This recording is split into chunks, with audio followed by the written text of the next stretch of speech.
물은 흐르고 콩나물은 소리 없이 자랍니다.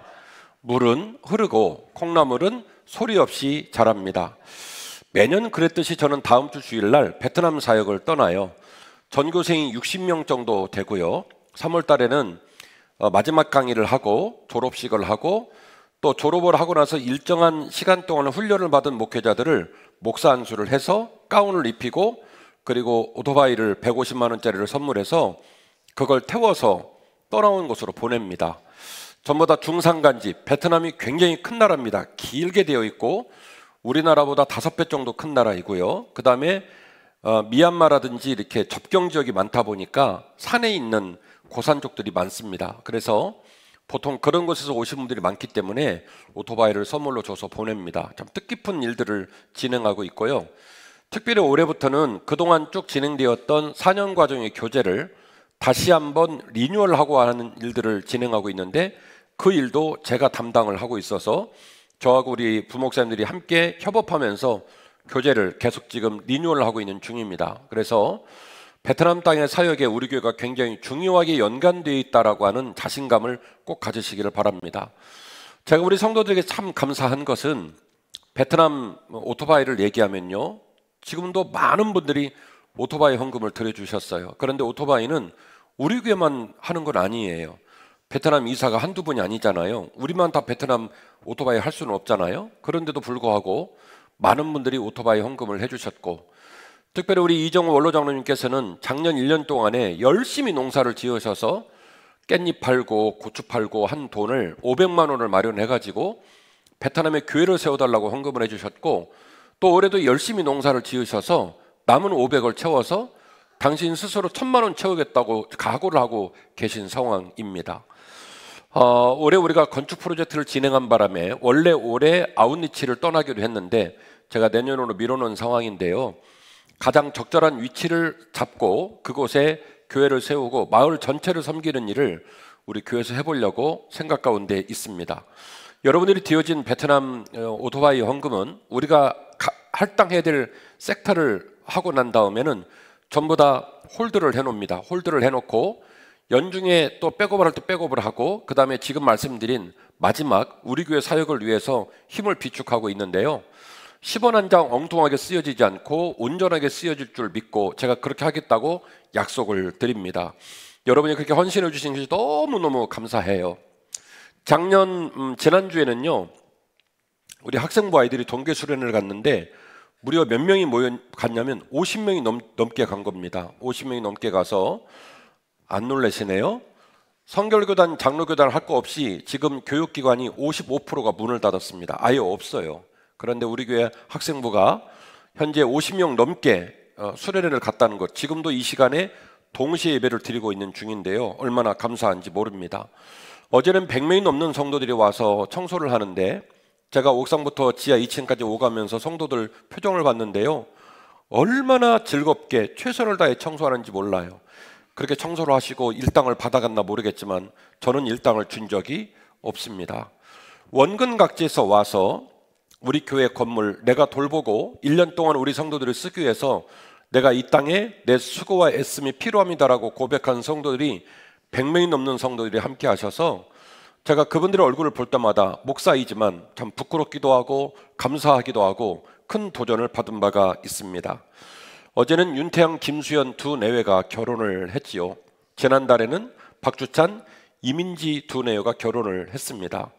이로 말미암아 우리 교회에서 자체적으로 자체 조달을 해서 자가발전으로 결혼한 쌍이 10쌍이 넘어가고 있는 중입니다. 참 고무적인 일들이고요. 그리고 남은 100년을 생각하면서 우리 교회가 이번에 건축 프로젝트를 진행을 했지요. 자그만치 41억을 주고 건물을 구입을 했습니다. 명도가 진행이 되어지면은 저를 비롯한 목회자들이 다 그곳으로 들어가게 되어지고 4층 건물을 다 비우게 되어지고 4층 마당에 풋살장을 만들어서 우리 유초등부 아이들, 중부등부 아이들 항상 교회에 모이게 할 것이고 한강 라면기계를 설치하고 인생 4컷 사진관을 설치하고 그리고 4층 방들을 전부 다 칸막이를 터가지고 지금 우리 오늘 셀데이잖아요. 각 셀들이 올라가서 담소 나누고 고기 구워 먹고 아이들은 공차고 정말 활발하게 움직일 수 있는 일들을 진행을 하게 되어집니다. 이 모든 일들 풀어놨을 때 얼마나 무겁고 얼마나 또 부담이 될지 모르겠습니다만, 그러나 저는 지난날을 생각해봐도 감사하고 앞으로 되어질 일들을 봐도 감사할 것들밖에 없습니다. 우리 교회 사역을 하시다가 졸업을 하시는 어르신들, 이제는 인생의 뒤안길을 걷고 있기 때문에 저분들이 헌신했다고 누가 알아주는 것도 아닙니다. 그런데 어른들이 몸소 앞서서 고액의 헌금을 주 앞에 드리면서 더 못 드려서 안타까워하는 모습을 제가 지켜보게 되었고, 그리고 심지어 고사리 같은 아이들이 이르기까지, 또 어떤 성도님은 얼마 안 되는 급료이지만 매월 50만 원씩 주 앞에 드리기를 작정하고 건축헌금을 드리시고, 유초등부 아이들까지 건축헌금을 마련을 해서 매월 격려를 한다든지 어떤 약정들을 요구하는 일들이 없어도 앞다투어 성도들이 몸된 교회를 섬기고 그 모든 일들의 거룩한 책임을 기쁨으로 나누어지는 모습을 생각하면서 담임 목사로 참 감동을 받고 있습니다. 지구의 반대편 파라과이에 있는 김용구 선교사조차도 그곳에서 매월 건축헌금을 보내면서 우리 교회 건축 프로젝트가 주 안에 온전히 이루어지길 원하는 모습을 보면서 얼마나 감동을 받고 있는지 모릅니다. 모든 성도들이 이렇게 교회를 섬기는 모습을 보면서 제가 참 본받을 만한 믿음의 귀감을 보이는 성도들이 참 많다 하는 생각을 한편으로 해보게 되는 것이죠. 교회가 빛을 잃어가고 건강성이 떨어지고 한 개인의 신앙이 너무 자라지 않고 깊어지지 않으며 항상 돌봄의 상태에서 머물러 있는 그런 경우를 보면 담임 목사는 혼자 돌아서서 많이 울면서 목회를 합니다. 언제까지 등에 업고 있어야 될까? 언제쯤 저분은 자랄까? 언제쯤 하나님이 기뻐하실 만한 아름드리 나무로 열매를 맺을까? 이런 생각을 해보면 답답할 때도 있고 걱정이 될 때도 많이 있습니다. 그러나 곰곰이 지난 날들을 생각해보면 성도들은 콩나물 시루에서 수없이 쏟아지는 물줄기들을 흘려보내는 동안에 생각지 못한 순간에 콩나물이 쑥쑥 자라듯이 여전히 당당히 믿음의 뿌리를 내리고 자라는 많은 성도들을 바라보면서 또 한편으로는 위로를 받고 용기를 얻기도 합니다. 저는 바랍니다. 우리 교회 모든 성도들이 우리 교회 모든 성도들의 신앙이 이렇게 자라고 이렇게 깊어지고 이렇게 건강해졌으면 좋겠다라고 하는 간절한 기대와 소망을 여러분에게 선언하고, 또 하나님이 그 귀한 선언을 들으시고 도와주시고 또 이끌어 주시기를 간절히 원하고 또 원합니다. 오늘 설교는 그런 소망을 이루기 위하여 우리는 어떤 원리로 자라가야 할까, 어떤 원리로 뿌리를 내려야 될까에 대한 말씀이 되겠습니다. 여러분에게 선포합니다. 목표와 가치가 선명한 사람은 다른 것으로 주저할 겨를이 없습니다. 목표와 가치가 선명한 사람은 다른 것들 때문에 자기 인생의 길을 주저할 겨를이 없습니다. 신약 성경의 수많은 인물 가운데 우리가 신앙의 롤 모델로, 저분이라면 우리 신앙의 롤 모델로 삼았으면 좋겠다라고 하는 사람을 꼽으라면 단연 가장 먼저 생각나는 사람은 바울이 아닐까 싶습니다. 바울은 왕성한 전도 활동을 했을 뿐만이 아니라 그 어간에 밤잠을 이루지 못하는 슬픔의 날들과 그 역경과 고난 속에서도 13권 정도의 편지를 썼던, 그래서 신약 성경의 서신서의 저자가 거반 바울인 아주 특징 있는 삶을 살았던 분입니다. 그 중에 많은 서신서 중에 빌립보서라는 서신이 있는데 4장밖에 안 되거든요. 이 4장에 앞서도 말씀을 드렸던 것처럼 기쁨이라는 명사와 기뻐하다는 동사 합쳐서 14번. 그래서 빌립보 교회 교인을 생각해 보면 기대하고 감사하고 기뻐하고 고맙고 대견하고 이런 대상인 거죠. 그래서 빌립보서라는 성경에는 기쁨이 충만한 성경입니다. 또 우리가 잘 알고 있는 것처럼 내게 능력 주시는 자 안에서 내가 모든 것을 할 수 있느니라. 이 말씀도 어디에 써 있냐면 빌립보서 4장 13절 말씀에 써 있고요. 심지어 이 이야기는 스님들도 강의하다가 이 얘기를 인용을 할 정도로 유명한 본문인데, 이 엄청난 이야기가 어디 써 있냐면 빌립보 교인들에게 쓴 빌립보서에 기록이 되어 있더라는 것이죠. 사도 바울의 마음에 담겨진 빌립보 교인들은 아마도 당신의 목회의 업적이 뭡니까? 라고 말하면 빌립보 교회를 말하지 않았을까. 당신이 생각하는 제자들 중에 당신이 생각하는 성도들 중에 모범적인 케이스를 한번 말하라면, 좋은 덩어리를 보이라고 한다면 어느 교회 성도를 샘플로 드시겠습니까? 라고 묻는다면 아마도 빌립보 교회 교인들이 아닐까 하는 생각을 해보게 됩니다. 이 빌립보 교인들에게 특별한 메시지를 준 것이 오늘 우리 박보영 목사님이 읽어주신 본문이에요. 그래서 이 본문을 다시 한번 소개하면서 오늘 말씀의 원리로 들어가 보려고 합니다. 사도 바울이 오늘 귀한 말씀을 통해서 자기 신앙을 고백합니다. 자기 신앙, 빌립보 교회 교인들한테 자기 신앙을 고백을 해요. 자, 저 보세요. 고개를 들어보실래요? 자, 우리가 누군가에게 말을 해요. 근데 그 사람이 내 말을 무시해요. 그리고 그 사람이 내 말을 청중하지 않아요. 그리고 그 사람이 내 말을 따를 말로 여기지 않고 거절할 그 태세가 분명히 보입니다. 자, 그런 사람한테 나는 이런 사람이에요 말할 용기가 나올까요? 안 나올까요? 안 나오죠. 말해봐야 말을 귀양 보낼 수밖에 없어요. 아무 의미가 없어요. 적어도 나는 이런 사람이에요, 내가 이러이러한 모습으로 살았어요 라고 말을 하는 건, 내가 이런 말을 하면 그 사람이 리액션을 해주고, 그리고 그 얘기를 공감해주고, 심지어 그 얘기를 당신의 마음으로 가져가지 않을까 싶은 마음이 들 때 비로소 뭐를 할 수 있냐면 간증을 할 수 있는 거예요. 내가 이런 사람입니다라고 간증할 수 있는 거죠. 바울 입장에서는 자기가 신앙에 대해서 나는 이런 모습으로 신앙생활을 했습니다라고 얘기를 할 때 빌립보 교회 교인들이 그 이야기를 무겁고 엄중하고 귀하게 받아들일 거라고 믿고 이야기를 한 거예요. 자, 역학적 구조를 설명을 드리고 본문을 말씀을 드린 겁니다. 그는 이렇게 말합니다. 빌립보 교회 교인들이요, 빌립보 교회 성도들이요, 내가 말하노니 나는 오늘까지 신앙생활을 하면서 멈추거나 자만한 적이 없습니다. 왜 그러냐면 나는 여전히 오직 내 앞에 있는 표대 하나만을 선명하게 마음에 품고 있기 때문입니다.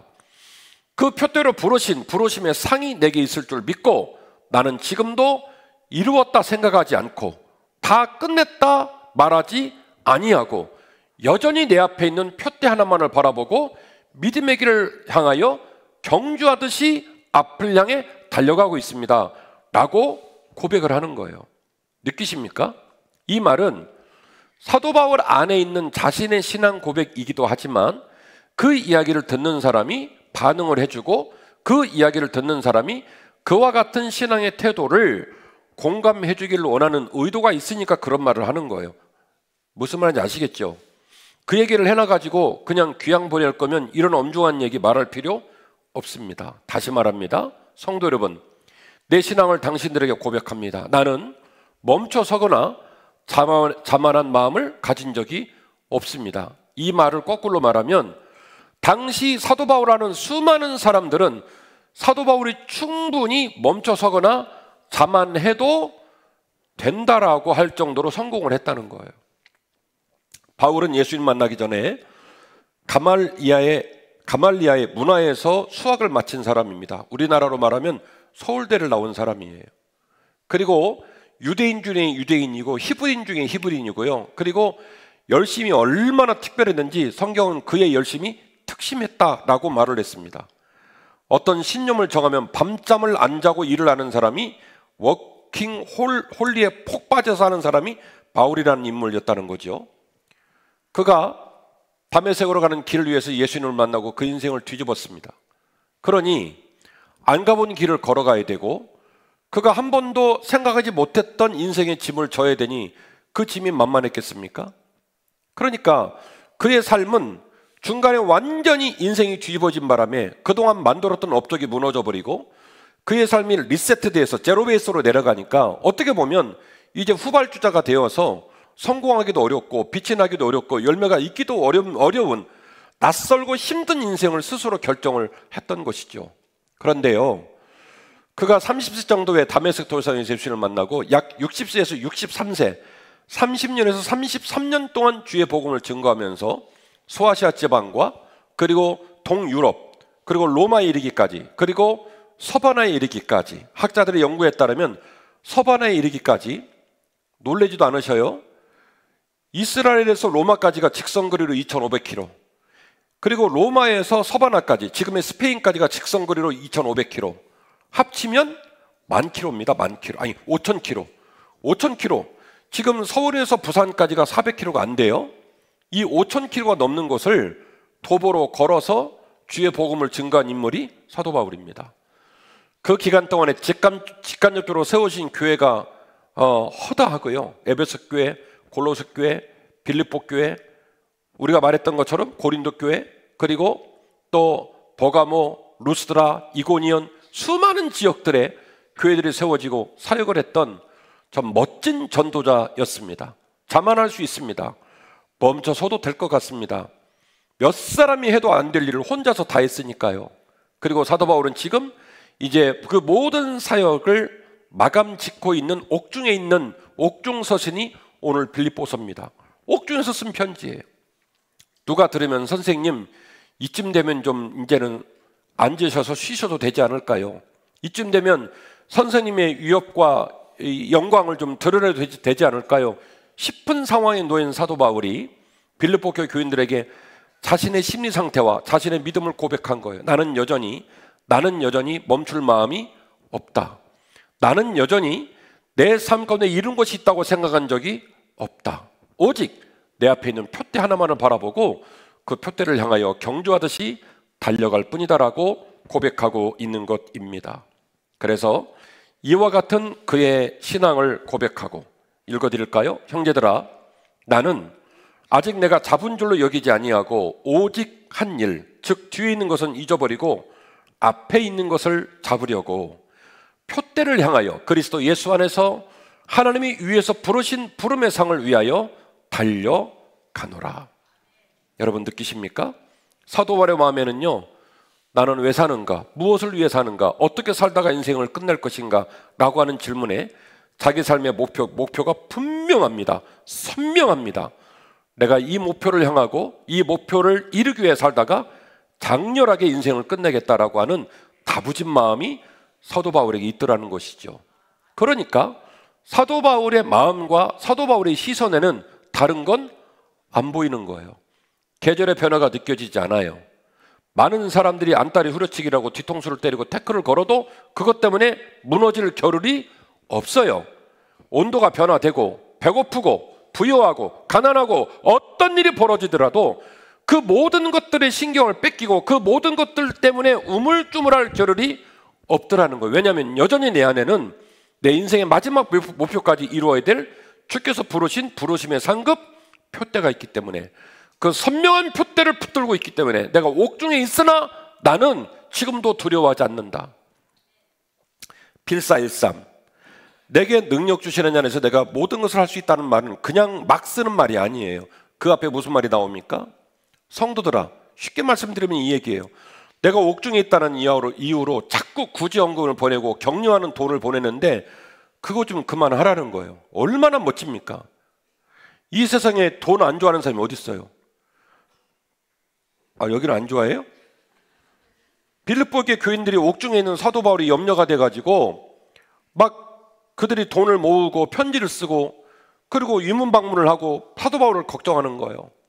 사도 바울이 뭐라고 말을 했느냐? 나는 이제 주 안에서 풍부에 처할 줄도 알고 빈곤에 처할 줄도 알고 높음에 처할 줄도 알고 낮음에 처할 줄도 아는 일체의 비결을 배웠다.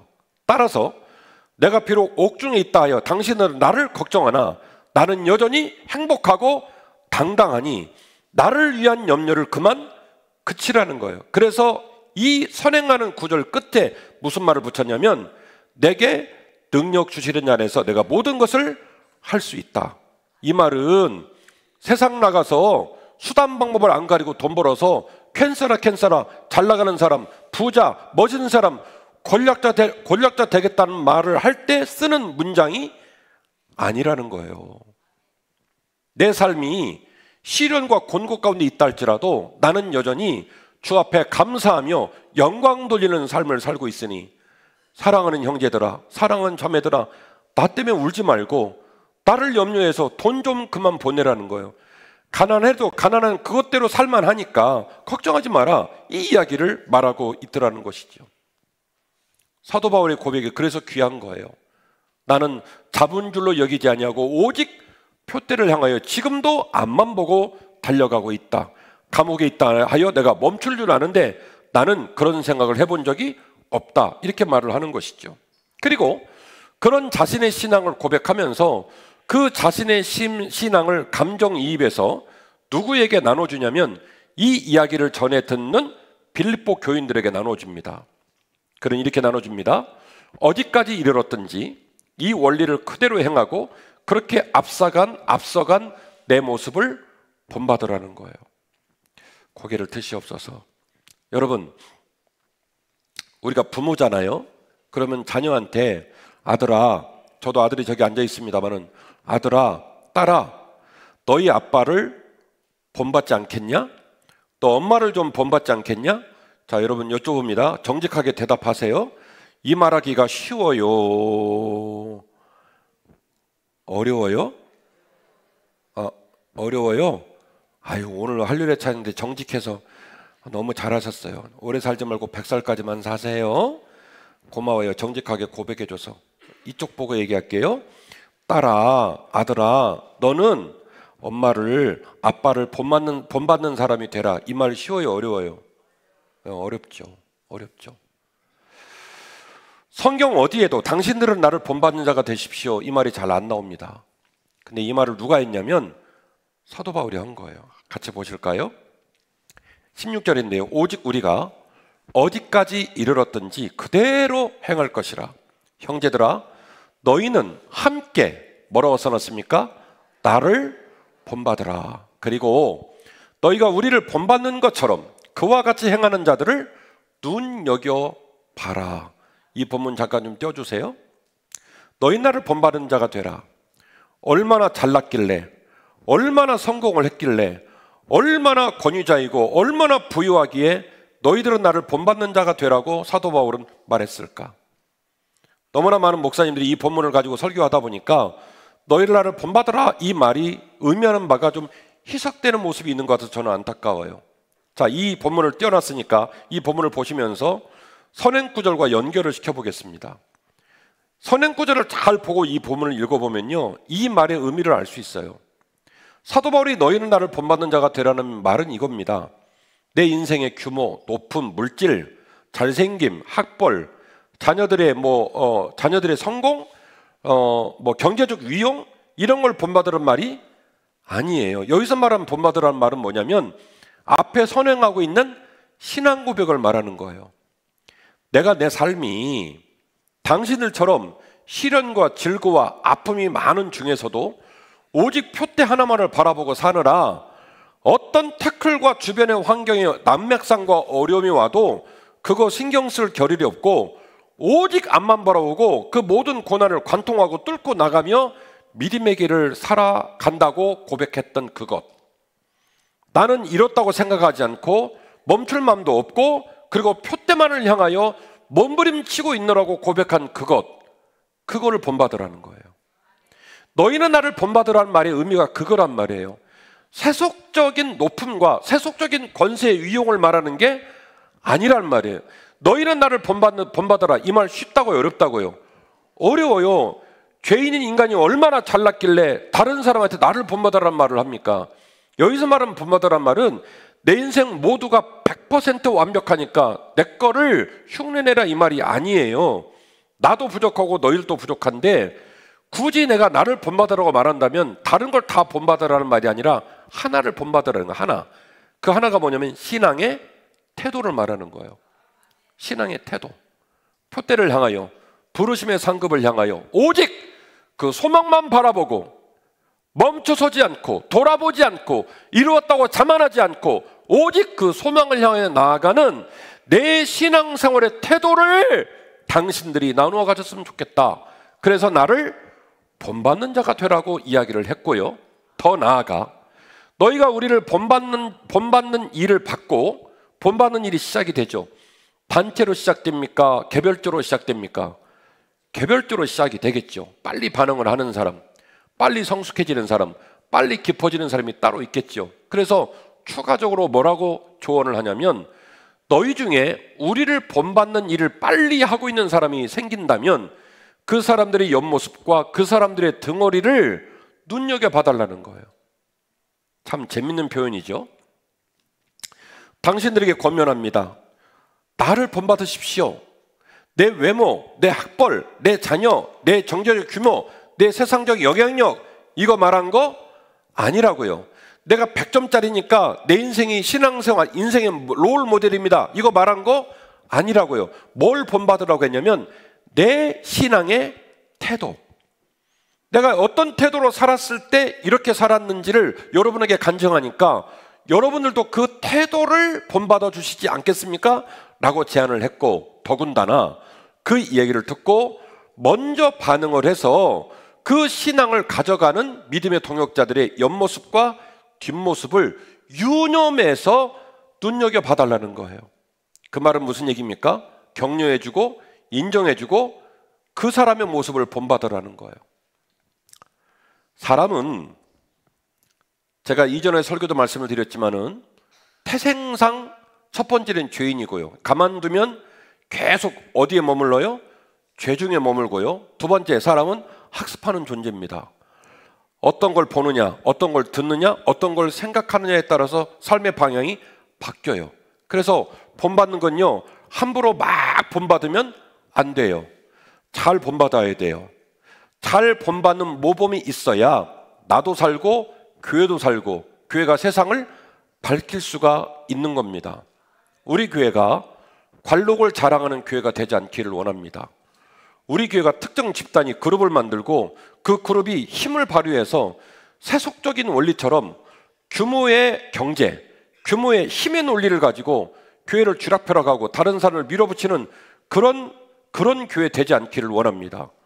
우리 교회 가운데서 목표가 정해진다면, 우리 교회 가운데서 유산이 정해진다면, 우리 교회 가운데서 방향성이 정해진다면 그것은 십자가 하나를 바라보고 십자가에서 주는 주님의 표대를 바라보고 오직 표대를 향하여 정진정향하는 그런 아름다운 유산이 면면이 흘러가는 그런 멋진 교회가 되기를 간절히 원합니다.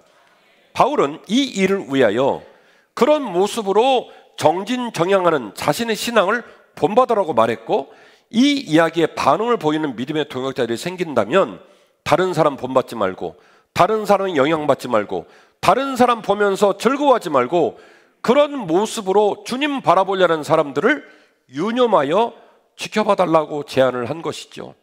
그 말은 우리가 어떤 사람들의 논리와 어떤 사람들의 발걸음을 기쁘게 여기고 그것을 주의해서 보아야 할지를 분명하게 옥석을 가려서 우리에게 가이드라인을 보여주는 것인 줄 믿습니다. 뒤집어서 생각해 볼까요? 사도 바울의 인생이 얼마나 캔슬업 문제가 없었으면 이렇게 아주 나이스하게, 선명하게, 그리고 멋지게 그의 신앙 고백을 했을까요? 우리는 물질 문제로, 건강 문제로, 자녀 문제로, 사업장, 일터, 대인관계 문제로 넘어지고 차빠지고 방황하고 슬퍼하고 좌절할 때가 너무나 많은데, 이 사람은 얼마나 잘났길래 이렇게까지 나이스하게 신앙의 길을 걸어갈까요? 얼마나 인생이 복을 받았으면 나하고는 이렇게 차이가 날까요? 그런데 사도 바울은 놀라운 이야기를 또 다른 서신서에서 고백을 하게 됩니다. 여러 번 여행하면서 강의 위험과 강도의 위험과 동족의 위험과 이방인의 위험과 신의 위험과 광야의 위험과 바다의 위험과 거짓 형제 중에 위험을 당하고 또 수고하며 애쓰고 여러 번 자지 못하고 줄이며 목마르고 여러 번 굶고 춥고 헐벗었노라. 이외의 일은 고사하고 아직도 날마다 내 속에 눌리는 것이 있으니 곧 모든 교회를 위하여 염려하는 것이라. 고린도 교회에 보내는 편지는 2번 보냈습니다. 학자들에 따라서는 이 2번 보낸 편지 중간에 유실된, 정경으로 채택되지 않은 성경이 하나 더 있다고 말하는 학자가 있고, 또 어떤 학자들은 아니다, 고린도서는 4권이다라고 말하는 학자도 있습니다. 전서 후서 사이에 하나, 후서 뒤에 하나, 이렇게 논란이 많은 성경이 고린도 전후서라는 성경인데, 일단 정경에는 몇 권이 들어와 있냐면 2권이 들어와 있거든요. 고린도 전서는 되게 좀 따뜻하고 덕스럽고 목회자의 역량으로 교회를 이렇게 보듬는 논조의 이야기가 많이 나오는데, 후서를 보면 사도 바울이 자신의 감정 관리를 잘 못합니다. 굉장히 노엽고 섭섭하고, 그리고 강한 어조로 책망하는 문장들이 많이 나오게 됩니다. 고린도교 교인들 중에 사도 바울을 배신하고 사도 바울을 오히려 교회 밖으로 밀어내고 또 다른 지도자를 세워서 세기를 열려고 하는 준동들이 일어나는 과정들을 지켜보면서 사도 바울이 너무너무 섭섭해해요. 우리가 알고 있는 것처럼 너희들이 나더러 편지를 가져오라고 했는데 내가 너희들에게 편지를 드러낼 만한 그런 모습을 살았느냐, 내 삶과 내 몸이 곧 편지 아니겠느냐라는 표현도 어디에 나오냐면 고린도 후서에 나옵니다. 그래서 고린도 후서에는 사도 바울의 눈물이 많아요. 섭섭함과 그리고 삶의 질고가 너무나 많이 있는 성경이 고린도 후서라는 성경인데, 방금 제가 읽어드린 성경 말씀에 이런 내용이 나오지 않습니까?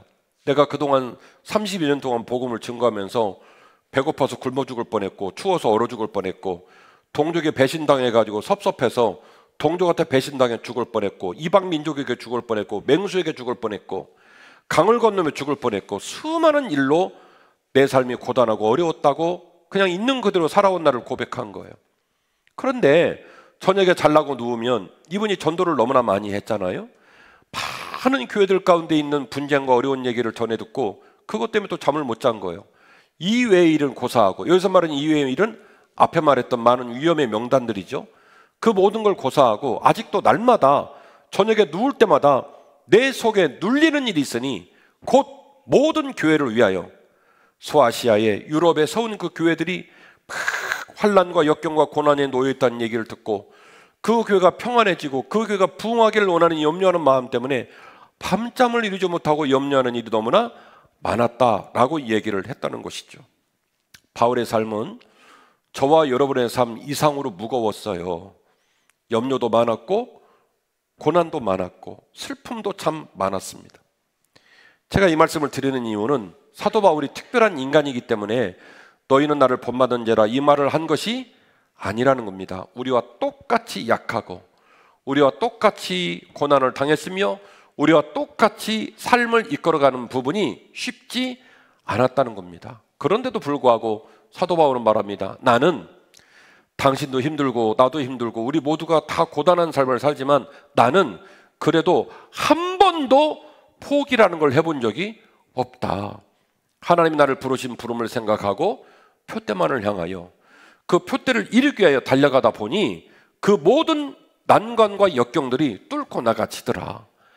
해보니까 그때는 울었고 그때는 힘들었지만 시간이 좀 지나고 나서 보니까 감사가 되고 영광이 되고 보람도 되더라.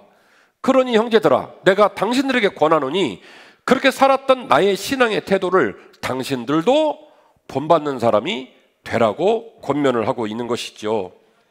담임 목사로 여러분에게 권면합니다. 믿음의 귀감이 넘치고 거룩한 욕심이 우리 마음을 사로잡기를 간절히 원합니다. 믿음의 귀감이 넘치고 거룩한 욕심이 우리 마음을 사로잡기를 주의 이름으로 축원합니다. 하나님, 내 마음과 내 삶이 믿음의 귀감이 되게 하옵소서. 하나님, 사도 바울처럼 나도 주 앞에 거룩한 욕심을 품습니다. 표대를 보여주십시오. 비전을 보여주십시오. 소망을 보여주십시오.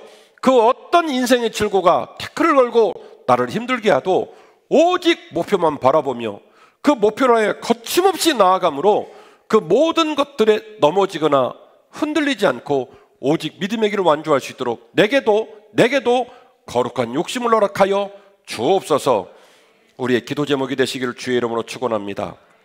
토니 로빈슨이라는 분이 계세요. 이 사람은 동기부여 전문가이고 유명한 저술가입니다. 현대의 많은 분들에게 인문학적으로 영향을 미치고 있는 토니 로빈슨이라는 분이 계신데 이분이 고통에서 벗어나는 법이라는 강연을 했습니다. 제목이 뭐라고요? 고통에서 벗어나는 법. 주목받았겠어요? 주목받았겠어요? 주목받죠. 왜 그렇습니까? 물어보지 않아도 너무나 많은 사람들이 자기를 말하기를 나는 어디에 있다? 나는 고통 중에 있다라고 말하는 사람이 천지빛깔이라는 거예요. 그래서 그걸 헤아렸는지 토니 로빈슨이 고통에서 벗어나는 법이라는 주제로 강연을 했는데 이 강연이 많은 사람들의 인생을 뒤집는 계기가 됐대요. 그들이 각성을 하고 이 강연 때문에 인생을 새롭게 살게 됐대요. 그리고 그 영향력 때문에 지금도 많은 분들이 인문학 진영에서 토니 로빈슨의 고통에서 벗어나는 법을 지금도 회자하면서 많이 나눠주고 있는 모습으로 이야기가 전개되는 걸 잠깐 소개하려고 합니다. 토니 로빈스는 이렇게 말합니다. 우리가 고통 중에 있는 이유가 뭐냐를 어떻게 진단을 하냐면 오직 자기 자신에게 집중하는 습관과 태도 때문에 우리는 고통 중에 놓여 있다는 거예요. 고통이라는 관을 짜고요. 고통이라는 관을 짜고 나는 아직 죽었다 안 죽었다? 나는 아직 안 죽었죠? 근데 고통이라는 관을, 그러니까 이 관은 눈에 보이는 관이겠습니까? 마음이 있는 관이겠습니까? 마음이 있는 관이겠죠. 관을 하나 짜고 이 관에 들어 누워가지고 죽은 줄로 여긴다는 거예요. 자기가 마치 아무것도 할 수 없는 무기력한 존재로 살아있으나 죽은 줄 여긴다는 거예요. 그래서 이 고통이라는 관을 짜고 거기 누워서 죽은 줄로 여긴다는 거예요. 고통이라는 우물을 파고 그 안에 들어가서 그 우물 안에 협소한 공간에 갇혀서 그 고통에서 벗어나려고 하지를 못한다는 거예요. 그 관 이름이, 그 우물 이름이 자기 사랑이에요. 자기 자신에게 집중하니까. 그러니까 다른 사람의 언어, 다른 사람과의 상대적인 역학관계, 다른 사람으로부터 오는 에너지나 비전들이 보이잖아요. 오직 누구만 봐요? 나만 보니까. 자기에게 집중하는 습관 때문에 고통에 갇혀 산다는 거예요. 모든 사람이 섭섭하고 모든 세상이 마음에 안 들고, 그리고 이 세상에 가장 힘든 사람은 나 말고는 없어요. 남들은 다 저절로 사는 것 같고 남들은 다 괜찮은 것 같은데 내 인생만 이 지경이에요. 좌절하고 실망하고 방황하고 그리고 분쟁하고 미워하고 시기하고 질투하고 그러면서 시간을 다 써버리는 거예요. 왜 그러느냐? 자기에게 갇혀 있는 거예요. 자기만 생각하는 거예요. 그러면 어떤 명약을 먹고 어떤 뛰어난 사람을 만나도 고통에서 벗어날 수 없다라는 것이 토니 로빈슨의 주장입니다. 제가 성도들을 만나보잖아요. 그러면 우리 성도들의 인생의 고난과 짐은요, 다 100%짜리예요. 남이 볼 때는 당신 건 좀 가볍고 내 건 좀 무겁네요, 그렇게 말할 수 있어요. 근데 각자 제가 대화를 해보면 모든 사람의 인생의 짐은 자기 짐이 제일 무거워요. 두 분이 맞아요 그랬어요. 지금 우리 큰아들이 3월 3일 날 제대를 합니다. 큰아들하고 지금 군대 가는 최지훈이가 큰 여동생 아들이니까 둘이 같은 해에 태어났거든요. 하나는 제대를 하고 하나는 입대를 합니다. 큰아들 3월 3일에 제대하면 여러분 한번 물어보세요. 신우야, 군생활 얼마나 편했니? 물어보면요, 인생에 자기만큼 고생한 사람은 없을 거예요. 공산당 5명하고 총질을 하고 멧돼지를 맨손으로 때려잡고 최전방에 철책을 맨손으로 뜯어다치고 뭐 별리게 다 나올 겁니다. 그 자기만큼 고생한 사람 없을 거예요.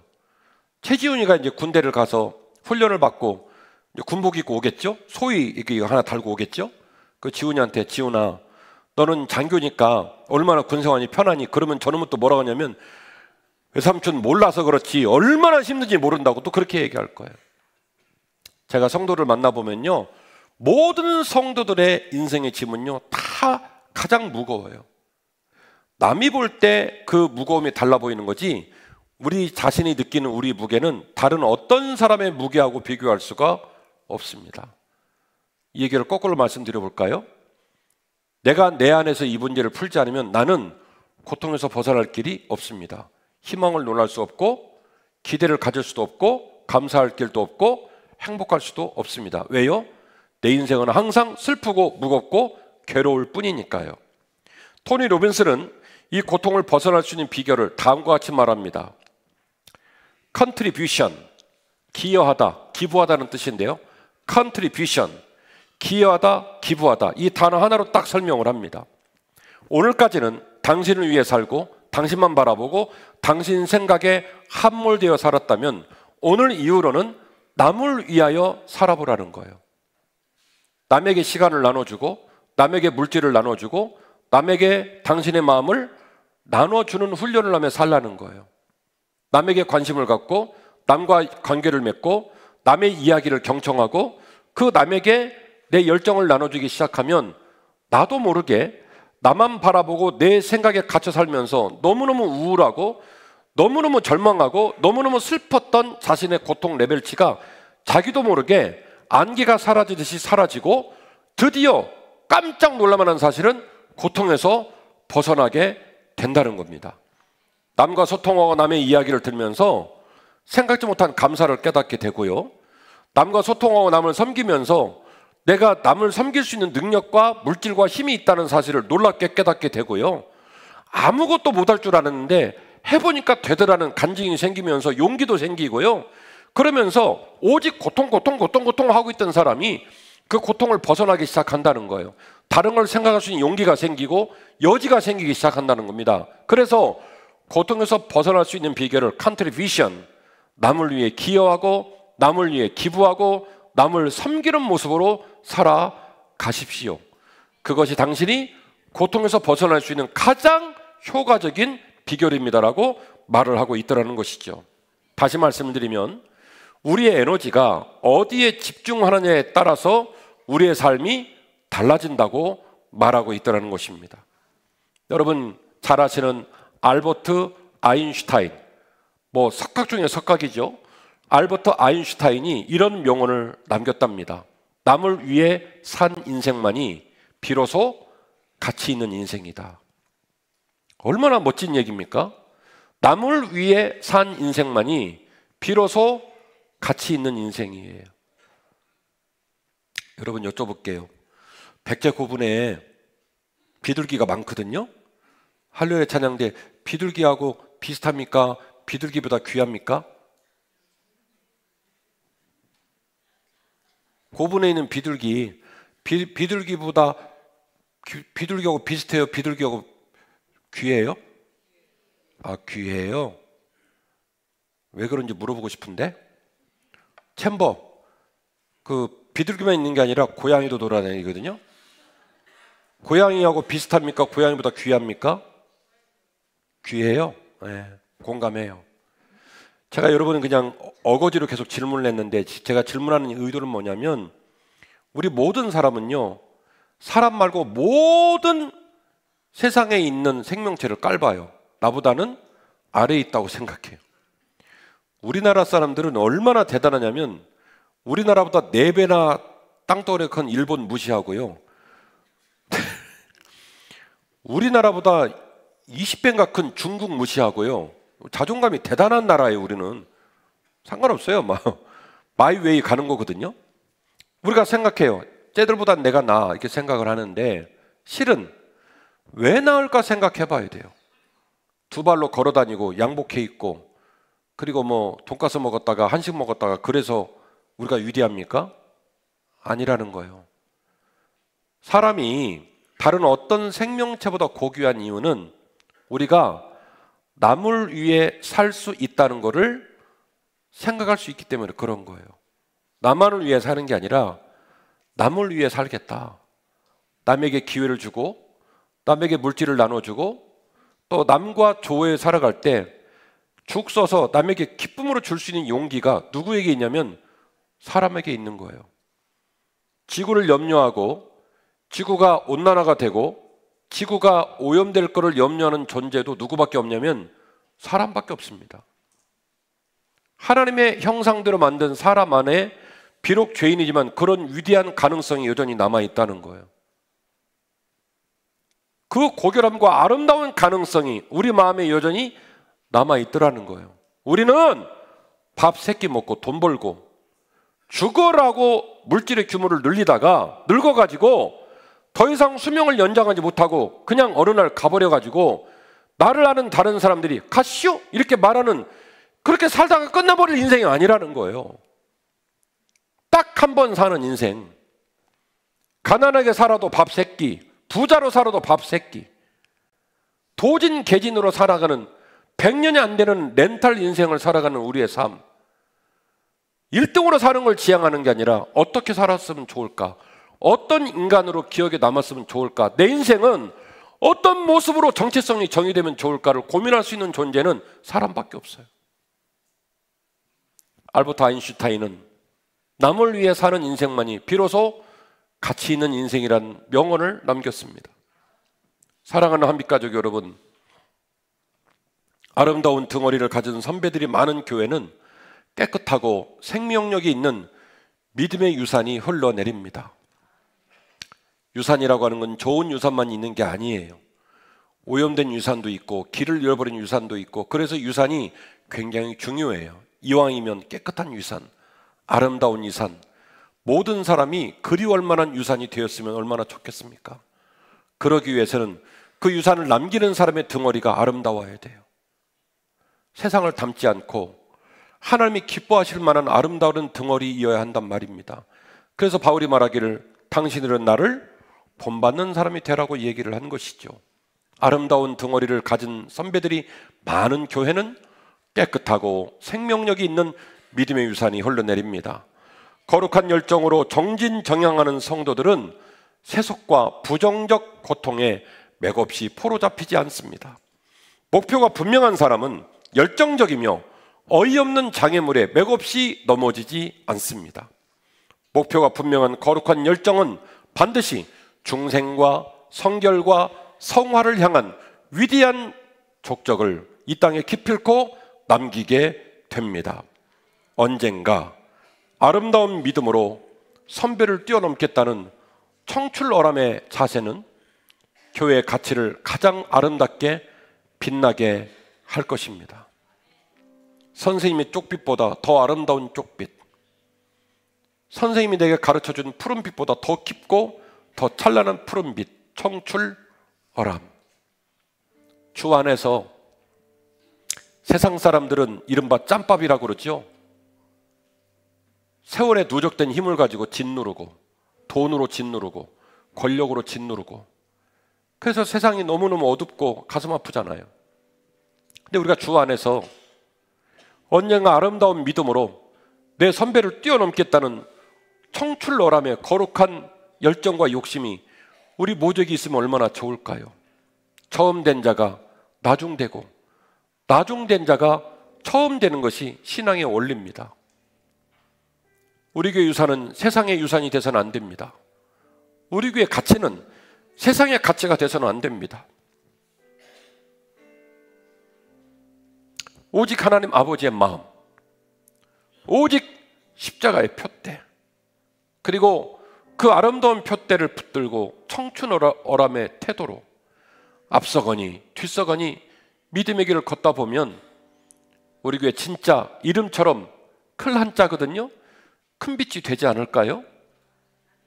세상과 타협하지 않는 고결한 빛이 되어지고 소금이 되어서서 이 험악하고 어두운 세상을 그때부터 밝힐 수 있지 않을까요? 우리 교회가 이런 신자로 가득 차고 이런 영향력으로 후배를 이끌어가고 이 땅을 살리는 거룩한 한빛교회가 되기를 주의 이름으로 축원합니다. 무엇을 본받을 것인가? 우리 마음에 그 귀한 기도 제목을 품고 우리 일어서서 함께 믿음으로 찬양하겠습니다.